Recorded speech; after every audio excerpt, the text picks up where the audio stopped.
Ce journal vous est offert par Afriland First Bank.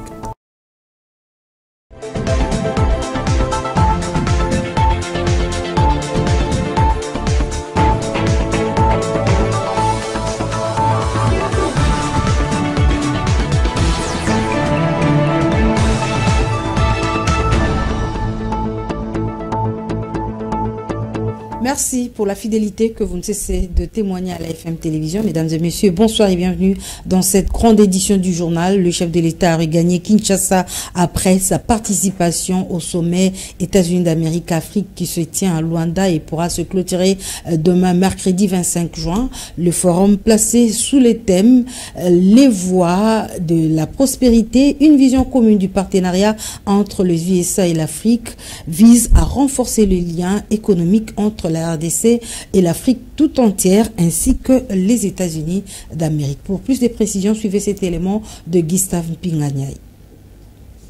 La République démocratique du Congo participe au 17e sommet USA-Afrique organisé par le Corporate Council on Africa, CCA en sigle, qui se déroule en Angola du 22 au 25 juin. Plusieurs chefs d'État, chefs de gouvernement et de ministres africains sont présents à ces sommets. Le chef de l'État de la République démocratique du Congo, Félix-Antoine Tshisekedi, fera un exposé dans un panel spécifique sur le corridor de Lobito, un projet soutenu par le gouvernement américain. Ces sommets constituent un atout majeur socio-politico-économique de l'Afrique, aussi pour la République démocratique du Congo. Nous espérons de résultats positifs naître de ces 17e sommets. Aussi le renforcement de la relation Afrique-Amérique. L'affaire accord RDC-Rwanda sera également traitée et signée pendant le déroulement de ce 17e sommet. En diplomatie, l'accord de paix prévu entre Kigali et Kinshasa pour ce 27 juin continue à susciter des réactions. La population quinoise s'est également exprimée dans ce micro-trottoir réalisé par Alexis Tchombela. Le peuple congolais ne devait pas d'abord se réjouir tout de suite parce que nous ne savons pas réellement si après cet accord, les troupes rebelles vont réellement céder nos terres. Donc nous devons d'abord garder l'attitude normale sur des questions, pas se réjouir trop tôt parce qu'après, on ne sait pas si on va encore retomber sur cette guerre qui ne finit pas. Alors moi je pense que le peuple congolais doit d'abord se ressaisir, doit d'abord rester tout calme là, tout doux, et jusqu'à observer ce que ça va donner après cette rencontre. Alors je commencerai déjà par féliciter cette initiative d'accord RDC-Rwanda sous l'implication des États-Unis. En tout cas, étant congolaise, j'espère et nous espérons en tout cas que de cette initiative sortira quelque chose de positif parce que nous attendons à ce que cette guerre prenne enfin se termine parce que cela a pris déjà des années et nous espérons vraiment que cette nouvelle initiative émise par les États-Unis va procurer quelque chose de positif pour que la paix enfin soit restaurée dans ces deux pays, non seulement la RDC mais aussi le Rwanda. D'une partie, oui, il a raison de se réjouir parce que déjà cette affaire de guerre RDC-Rwanda n'inclut pas que la RDC, non plus le Rwanda, mais ça impacte en fait la relation africaine, je pourrais dire de tous les pays africains. Et si enfin cette guerre prenait fin, ça serait avantageux. Pourquoi? Parce qu'on arrêtera déjà de se focaliser que sur la guerre. On pourra établir des nouvelles relations, entre autres avec nos voisins et d'autres pays d'à côté. Et la République du Congo a raison parce qu'il se dit qu'après cette guerre, il y a eu quelque chose de bon qui pourrait en sortir de cela. Et sachez que la coalition interconfessionnelle pour la nation propose un plan de sortie de crise politico-sécuritaire qui se vit en République démocratique du Congo. Les leaders religieux membres de cette plateforme religieuse recommandent au président de la République l'option de la tenue des concertations nationales en lieu et place du dialogue. Suivez la déclaration de la coalition interconfessionnelle pour la nation lue par son coordonnateur, l'archevêque Fidèle Yeïdia Kalakala. Coalition interconfessionnelle pour la nation, SIN, méga plateforme religieuse. Déclaration officielle. Depuis plus de 3 décennies, notre pays, la République démocratique du Congo, subit une guerre géopolitique complexe et multiforme, caractérisée par des agressions extérieures, des groupes armés instrumentalisés, des crises de gouvernance récurrentes et une exploitation anarchique de ses ressources naturelles. Des populations entières ont été déplacées, des familles endeuillées, des communautés brisées, des femmes et des enfants victimes de violences atroces. Et pourtant, chaque année, les mêmes schémas se répètent. Dans ce chaos entretenu, des dialogues politiques multiples ont été convoqués au fil des ans. Mais ces dialogues, souvent à huis clos, organisés dans des logiques de partage du pouvoir, n'ont jamais produit des solutions durables. Au contraire, ils sont devenus, dans bien des cas, des passerelles vers l'illégitimité, des opportunités d'accès aux privilèges politiques au détriment de la volonté politique populaire et de la justice historique. La coalition interconfessionnelle pour la nation, SIN-RDC, recommande une approche nouvelle, profonde, inclusive et pacificatrice, celle de la concertation nationale pour la réconciliation, la paix et la reconstruction morale de la nation, en lieu et place d'un dialogue politique élitiste pour les raisons suivantes. Ces dialogues politiques organisés dans l'urgence ou sous pression extérieure ont prouvé leurs limites. Ils sont motivés par des arrangements personnels entre partis et traitent ni les causes profondes des conflits ni les besoins réels de la population. Dans le même chapitre, sachez que pour la SIN, les différents dialogues qui se sont déroulés en RDC n'ont produit aucun impact sur la crise politico-sécuritaire, d'où la nécessité de la tenue d'une concertation nationale où toutes les couches de la RDC seront représentées. Je vous propose de suivre à cet effet le porte-parole de la SIN, le révérend père ingénieur Emmanuel Montoulansi. Nous sommes dans une période où notre pays traverse une situation extrêmement difficile. Extrêmement difficile, pourquoi? Parce que vous le savez tous, s'il n'y a pas la paix, il n'y a aucun projet de développement qui peut être initié et donc le développement économico-social de la population ne peut pas être au rendez-vous. Voilà pourquoi nous, la coalition interconfessionnelle pour la nation SIN-RDC, avons recommandé, pour sortir de cette crise, nous avons recommandé une concertation nationale.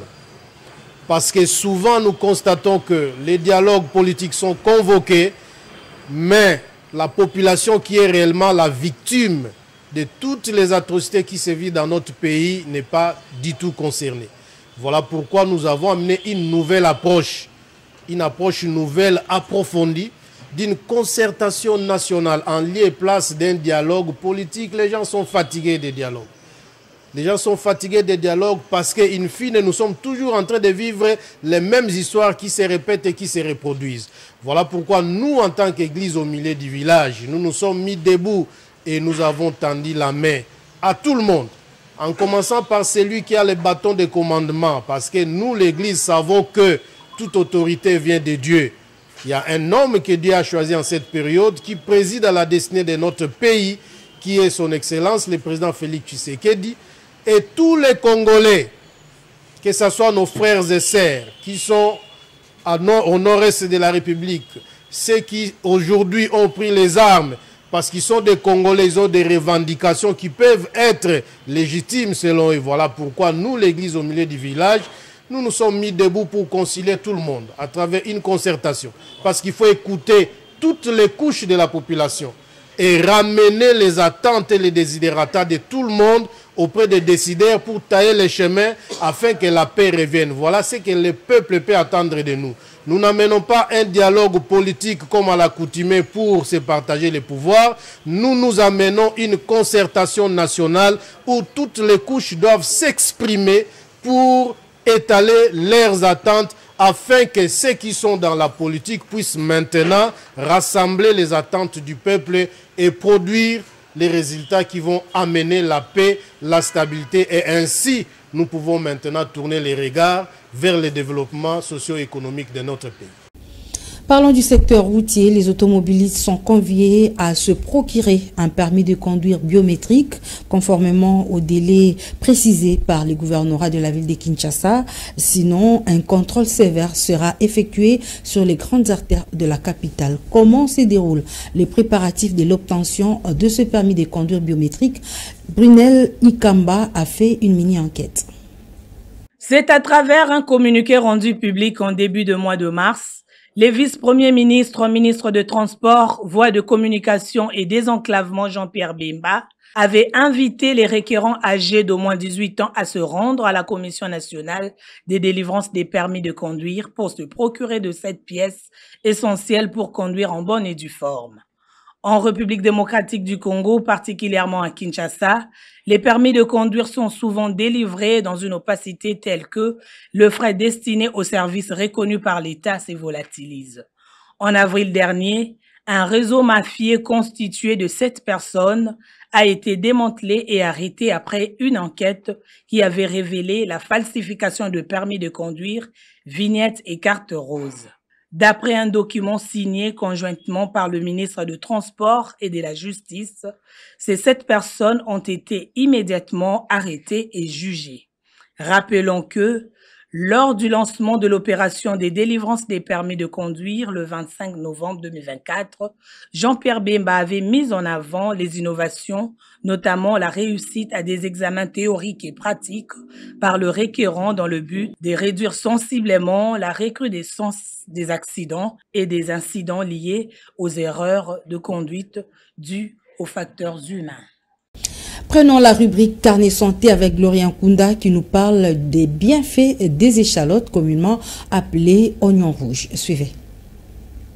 L'oignon rouge, autrement appelé charlotte, différent de l'oignon blanc et jaune, de par sa couleur rouge violacée, souvent très rare sur les marchés grâce à la demande élevée. L'oignon rouge est souvent utilisé en médecine traditionnelle, puisqu'en cuisine, grâce à ses propriétés médicinales et grâce à sa richesse en antioxydants, en vitamines, en sa saveur subtile, en potassium, c'est un antibiotique naturel et est considéré comme meilleur légume grâce à ses pigments, à sa saveur légèrement sucrée. Les anthocyanes présents dans l'oignon rouge aident à protéger les cellules et à réduire l'inflammation. L'oignon rouge est une véritable mine de nutriments essentiels. On adore son parfum dans nos maisons. L'oignon rouge est souvent utilisé pour savourer nos plats, mais plus encore comme remède de plusieurs maux. Il aide à prévenir et à soulager certains troubles respiratoires, calme le rhume et les maux de gorge. Il réduit l'hypertension artérielle et améliore la circulation sanguine. Il est utilisé contre la toux. Pour un effet rapide, on les mélange avec du sucre et du miel pour calmer la toux des bébés, enfants et adultes. Sa faible teneur en potassium est en fait un choix judicieux pour les personnes atteintes des maladies rénales. On peut aussi manger l'oignon rouge cru pour combattre les bactéries dans la bouche et neutraliser l'action négative des caries et des bactéries des gencives. Plusieurs études ont souligné qu'une consommation régulière d'oignons limitait les risques de cancer. En cas de rhumatisme, on peut aussi les couper en rondelles et les placer dans les chaussettes. L'oignon rouge contribue à la bonne santé cardiaque et on peut les placer dans un coin de la chambre ou du salon pour chasser certains esprits négatifs. Il s'agit aussi de signaler que la consommation excessive d'oignons peut provoquer des désagréments sur notre système digestif, notamment les ballonnements, des flatulences et des brûlures d'estomac. L'oignon rouge reste le plus riche et le plus utilisé pour des recettes médicinales, recettes des grands-mères. C'est l'un des légumes à toujours garder dans nos maisons. La population vivant à la 16e rue au quartier des Bonhommes dans la commune de Matete s'inquiète de la dégradation de la situation humanitaire après les érosions du mois d'avril dernier. Cette population vit dans une insalubrité indescriptible. Pour plus de précisions, suivez ce reportage. Voici ce à quoi ressemblent les maisons et les parcelles situées au quartier des Bonhommes à la 16e rue dans la commune de Matete après les inondations causées par le débordement de la rivière Ndjili. Les parcelles et les maisons sont envahies par une insalubrité indescriptible pendant que les eaux qui ont submergé les habitations ne sont pas encore complètement évacuées. La population en détresse sollicite de l'aide humanitaire. Moi, j'étais biloko nyonso baby tala bambeto. Bambeto nyonso baby, bilamba nyonso baby. Basani kutu kolobate. Donc biloko nyonso tali papa ngana ladi. Ya niveau la ngate na lokoti kabo na chena mako. Donc moi écoute koloba ezate. Ba konza mboka batela biso likambo. Soki bango ba kolongola biso ba ke ko tia biso bisika ba poneli biso tokei. Mais pour la situation à boy. Moi ezate. Ou bien bazwa moyen ba canaliser ma njili wana ndenge ma ekota ke sika na po eza itika biso ta moi ate ko kota me ekota ndenge ekota kati. Pour moi yaka nango ekoti na lopango, leso na ndako ekoti ka mukie. Après au moins la bino bo vandi na bino. Leso to chaka ba mbeto likolo to lela so likolo. Mais oya turo do moyen ko vanda na lopango ezate, moyen ko la na banda ko ezate, do moyen ko sala autre mais na bano amiketo ke na bango wapi. Un autre habitant du quartier attire l'attention des décideurs sur la prise en charge réelle des sinistrés qui vivent dans un environnement inapproprié. Il y a encore de l'eau dans des maisons, il y a encore de saleté, il y a encore des immondices qui traînent devant des maisons. Parce que pour le moment, il n'y a pas de gens pour faire entretien de leur maison. C'est faux, c'est faux, c'est faux, il n'y a pas une construction anarchique ici. Parce que je suppose que tout celui qui construit ici part voir des services de l'État pour avoir des documents avant de construire. La population sinistrée a également dénoncé l'inattention des autorités pendant cette période où plusieurs familles ont presque tout perdu suite à la catastrophe naturelle qui a secoué la rivière Ndjili. Une érosion grandissante ravage les maisons sur l'avenue Mombo dans la commune de Mongafula. La population de ce coin qui dénonce également le manque de la desserte en eau implore les autorités à venir trouver des solutions urgentes pour la réhabilitation de la chaussée dans cette partie de Kinshasa.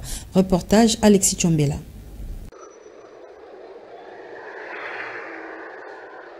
L'avenue Mombo au quartier Mosango dans la commune de Mongafula à Kinshasa est fortement endommagée par une série de pluies diluviennes qui se sont succédées très récemment dans la capitale congolaise. Ce tronçon reliant plusieurs quartiers dans la commune de Mongafula souffre d'un problème d'asphaltage pouvant aider les habitants de ce coin de la capitale. Faisant face à cette situation catastrophique et chaotique, la population lance leurs cris de détresse.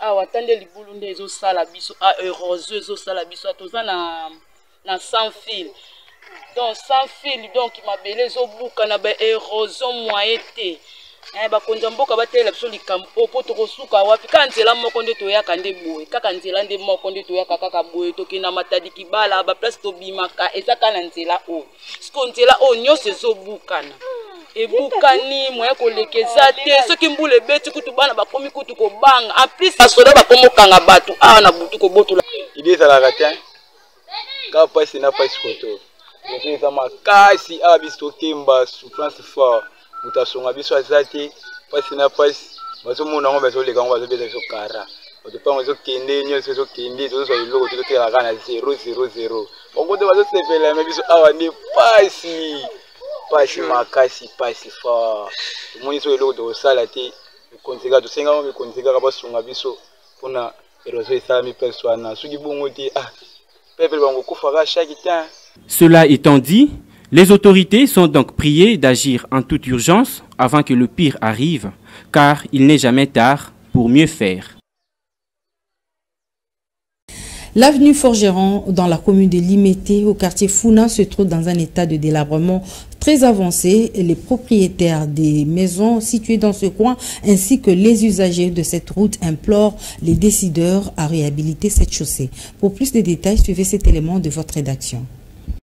Le vécu de la population de Limete sur l'avenue Forgeron devient de plus en plus pénible suite à l'impraticabilité de cette avenue qui se trouve à l'état de délabrement très avancé. Pour cause, la construction anarchique de maisons d'habitation dans ces coins font que l'eau de pluie, qui n'est pas orientée, s'immobilise et forme de flaques. Approché par votre rédaction, un ancien habitant de cette avenue rassure que ce n'est pas seulement quand il pleut que l'eau est devenue stagnante, mais c'est déjà une incontournable difficulté qui perdure. Dès 2003, moi je vivais ici, mais tozalara boité.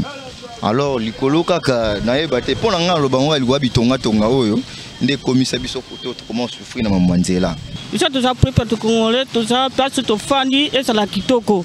Et ça bien. Et ça pour ça salité milagité ninité. Tanding to fandi. To koluka ndenge ni pour moi ce que ton mobi mesate. Tamboule za likolo. Tobi mandeni. Ainsi, un SOS est lancé aux autorités compétentes pour que des solutions idoines soient trouvées. Balabala o sozo tona bueza pona tema mabe. Tema mabe yaba bakozina biso na ya mboka nanu bango nanu. Poza banzela bango batambola yango nzela oyo mai boy. Mai esila te mbule beta te a mai etondaka. Sozo sala bueza pona ba continent nous faut babongisa mama minga olobeza te ezakaka ba leader babongisa. Quand on sait que cette population s'est plainte il y a de cela plusieurs jours, la population a ajouté que un silence des morts loge le camp des décideurs. Mesdames et messieurs, ce journal touche à sa fin. Merci de l'avoir suivi. Excellente des programmes sur la FM Télévision.